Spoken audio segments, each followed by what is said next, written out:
بسم اللہ الرحمن الرحیم۔ ہونٹوں کی سیاہی دور کرنے کے لیے ٹماٹر اور کھیرے کا رس ہونٹوں پر لگائیں۔ کچھ دنوں میں خاطر خواہ نتائج حاصل ہو جائیں گے۔ گھر میں چیونٹیاں بہت زیادہ آتی ہوں تو ایک ٹب میں پانی کے ساتھ تھوڑا سا مٹی کا تیل ملا کر اس پانی سے گھر کا پونچھا لگائیں۔ اگر کارپیٹ بچھا ہو تو اس کے کناروں پر پونچھا لگا دیں۔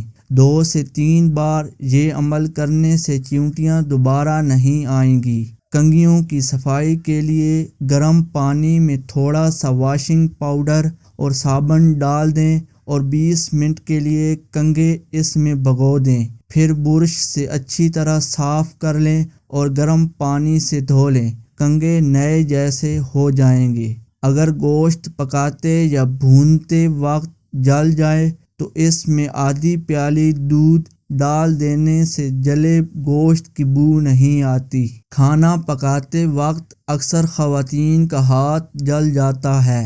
اس کے لیے شہد آدھی پیالی، ہلدی اور گھی 1 چمچ لے کر انہیں مکس کر کے فریج میں رکھ دیں۔ جب بھی ضرورت پیش آئے اسے متاثرہ حصے پر لگائیں۔ نہ جلن ہوگی اور نہ ہی چھالے پڑیں گے۔ اگر کسی کو شہد کی مکھی کاٹ جائے تو فوراً کاٹنے کی جگہ پر نمک کا لیپ لگا دیں۔ اس سے درد میں کمی ہوگی اور سوجن بھی نہیں ہوگی۔ گھر میں اگر کسی جگہ پر چیونٹیاں ہوں تو اس کو بھگانے کے لیے متعلقہ جگہ پر نمک چھڑک دیں۔ انڈوں کو ابالنے کے وقت پانی میں 1 بڑا چمچ نمک شامل کر دیں تو انڈے چٹکنے سے محفوظ رہیں گے اور ابلنے کے بعد چھلکا بآسانی اتر جائے گا۔ پالک کو نمک ملے پانی سے دھوئیں۔ اس سے پالک مکمل طور پر صاف ہو جائے گی کیونکہ نمک کے ساتھ ساتھ مٹی بھی آسانی سے پانی کے ساتھ بہہ جائے گی۔ منہ کی بدبو دور کرنی ہو تو 1 چمچ نمک اور 1 چمچ کھانے کے سوڈے کو 1 کپ پانی میں شامل کریں اور اس سے غرارے کریں۔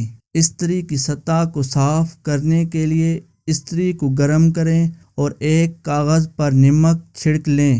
اب گرم کی ہوئی استری کو اس کاغذ پر پھیریں۔ استری کی سطح مکمل صاف شفاف ہو جائے گی۔